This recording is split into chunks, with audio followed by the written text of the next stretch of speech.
ఎన్నికల్లో ఫైట్ చేయడం గెలవడం తన రక్తంలో ఉందని దాను నాగేంద్ర అంటున్నారు. ఎమ్మెల్యే అనర్హత వేట అంశంపై ఖైరతాబాద్ ఎమ్మెల్యే దాను నాగేంద్ర స్పందించారు. రాజీనామా ప్రస్తావన ఇంకా రాలేదని, ముఖ్యమంత్రి ఆదేశిస్తే రాజీనామా చేయడానికి సిద్ధంగా ఉన్నానని దాను అంటున్నారు. తనకి ఎన్నికలు కొత్త కాదని, ఇప్పటికే 11 ఎన్నికల్లో కొట్లాడిన చరిత్ర తనకుందని దానం అన్నారు.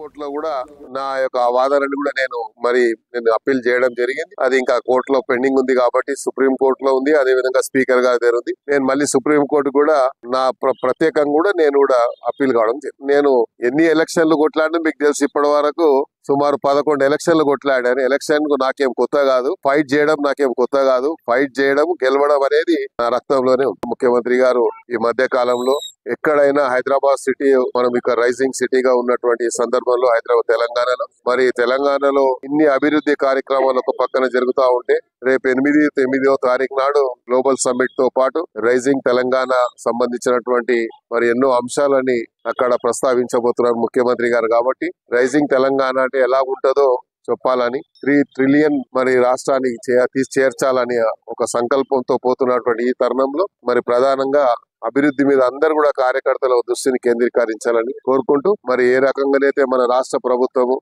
ఈ రాష్ట్రాన్ని 3 ట్రిలియన్ రాష్ట్రంగా తీర్చిదిద్దాలని ప్రయత్నం చేస్తున్నాం. మనం కూడా అందరూ అందులో భాగస్వాములై గ్లోబల్ సమ్మిట్ కు వస్తున్నటువంటి ప్రతినిధులందరికీ పెట్టుబడి